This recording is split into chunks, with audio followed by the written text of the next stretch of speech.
Film release से पहले ही विवाद, गानों के बोल पर बवाल। और अब सवाल, क्या जानबूझकर किया जाता है प्रमोशन के लिए विवाद? खास कार्यक्रम प्रसंग वश में वरिष्ठ पत्रकार रमेश शर्मा का बड़ा विश्लेषण। हाल ही में घुसखोर पंडित के बाद अब चुनरी सर के गाना विवादों में है। एक संस्था ने फतवा जारी किया, महिला आयोग ने संज्ञान लेते हुए नोटिस जारी किया और 24 मार्च को तलब भी किया है। ये मामला संसद तक पहुंच गया, जहां इस गाने को लेकर सवाल उठे। कई फिल्मी हस्तियों ने भी इसे अश्लील बताया। वहीं अभिनेत्री नोरा ने कहा कि ये गाना उन्होंने 3 साल पहले कन्नड़ भाषा में किया था। हिंदी में कैसे आया, इसकी जानकारी नहीं। सवाल बड़ा है, क्या फिल्मों और गानों के नाम जानबूझकर ऐसे रखे जाते हैं ताकि रिलीज से पहले ही विवाद और प्रमोशन मिल सके? देखिए पूरा विश्लेषण प्रसंगवश में सिर्फ न्यूज स्केल लाइव पर। नमस्कार, प्रसंगवश में आप सभी का स्वागत है। प्रसंगवश में आज बात करेंगे फिल्मी लाइन में क्या कुछ होता है प्रचार प्रसार के लिए। दरअसल में विधिवत रूप से अगर बात की जाए तो किसी भी फिल्म के निर्माण के बाद में उसको रिलीज होने के पहले उसको सेंसर बोर्ड, केंद्रीय जो सेंट्रल बोर्ड है, उसके द्वारा उसको अनुमति लेनी जरूरी होती है, यानी कि उसको पास करवाना जरूरी होता है। इसके बावजूद भी आपने भी देखा होगा, मैंने भी सुना है कि कई फिल्में ऐसी रिलीज हो जाती हैं जिनको नाम को लेकर के और कई तरह की आपत्तियां होती है। नाम ऐसे रखे जाते हैं जो विवादास्पद हो, और जब विवादास्पद नाम आएंगे तो चर्चा में, मीडिया में चर्चा में हो जाएगा, सोशल मीडिया में चर्चा में हो जाएगा, और अन्य जगह भी इसमें चर्चा इस तरह की बढ़ेगी कि मामले कई बार न्यायालय में भी पहुंच जाते हैं।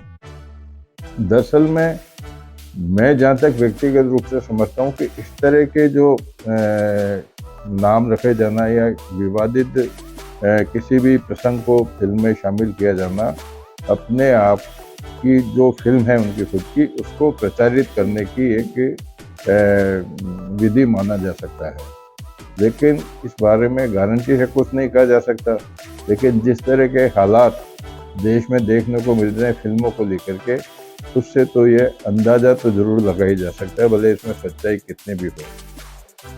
पिछली बार पंडित जी को लेकर के कितना घमासान हुआ था। पंडित जी का टाइटल पंडित जी घूसखोर लगा करके राजपूत समाज के नाम से भी एक फिल्म आई थी, जिसमें भी उसको प्रोड्यूसर को और इन लोगों को बैकफुट पे जाना पड़ा, पंडित घूसखोर में भी जाना पड़ा।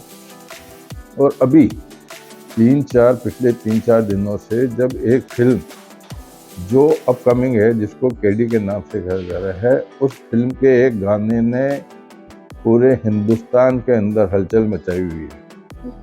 दरअसल में इस फिल्म के गाने को लेकर के जिस प्रकार से उसका नाम दिया गया है, जिस प्रकार की उसमें एक्टिविटीज बताई गई है, उसको अश्लीलता से भरा हुआ माना जाता है। वो गाना अश्लीलता से पुरसा हुआ माना जाता है।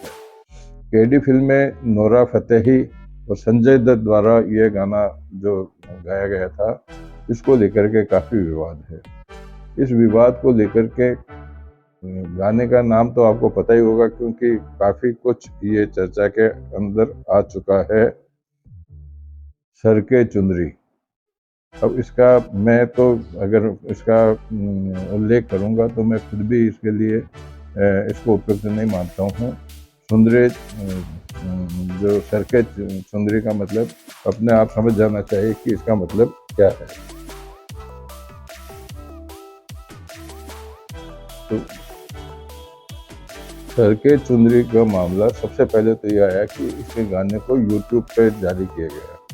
यूट्यूब पे जारी करने के बाद में ये एकदम से चर्चा में आ गया, जिसको लेकर के खुद जो है नोरा ने ये कहा कि ये 3 साल पहले उन्होंने कन्नड़ भाषा में इसको प्रस्तुत किया था, लेकिन इसको हिंदी भाषा में प्रस्तुत किया गया। मुझे मालूम नहीं कि इसका मतलब क्या है। और उन्होंने सफाई भी पेश की। उन्होंने कहा कि यूट्यूब पर से इसको हटा दिया गया है, लेकिन इससे भी मामला थमा नहीं। इसके बाद में लोकसभा में भी मामला गया। लोकसभा में विपक्ष द्वारा इस मामले को उठाया गया तो केंद्रीय सूचना प्रसारण मंत्री अश्विनी वैष्णव ने कहा कि इस गाने को उसमें से हटा दिया गया है। अब ये बात है कि गाने को हटाया जाना मात्र ही क्या एक इसका उपाय हो सकता है? गाने को मिटा दिया आपने, लेकिन गाना आया कैसे, गाना हुआ कैसे, ये देखने वाली बात है। लोकसभा के बाद में अब उत्तर प्रदेश की एक पार्टी है दारुल इफ्ता, इसने तो इसके लिए जो है फतवा भी जारी कर दिया इस गाने को लेकर के, और उसको फतवा जारी किया गया है जिसमें इस गाने को बिल्कुल अश्लील और बेशर्मी बताया गया है। उसमें यह भी कहा गया है कि आज़ादी अपने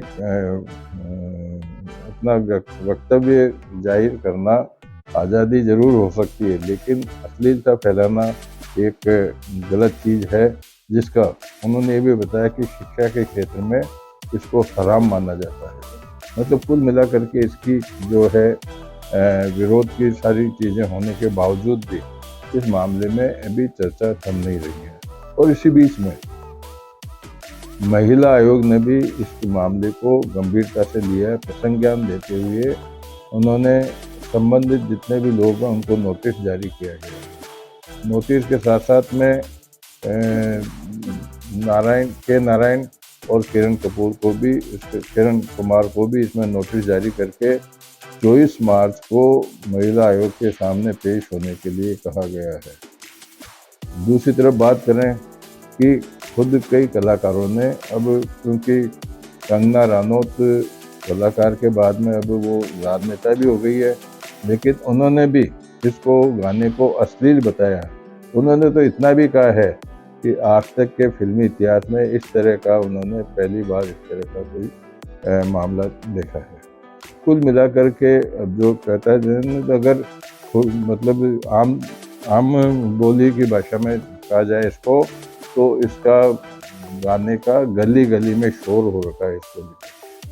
अब इसमें आगे जाकर के क्या कुछ होगा, लेकिन कुल मिलाकर के ये बात है कि किसी भी गाने को, किसी भी फिल्म की स्क्रिप्ट को, किसी भी फिल्म को रिलीज होने से पहले सेंसर बोर्ड द्वारा उसको जब स्वीकृति दी जाती है, तो उससे पहले उसको इस तरह से क्यों अनदेखी की जाती है, या अगर उसमें फिर बाद में हटाने के बाद में नाम बदल दो, आप गाना काट दो, वो कोई मतलब नहीं होता। जो चीज़ सामने है वो तो आ ही गई, उसको हटाने के बाद में आप क्या करोगे।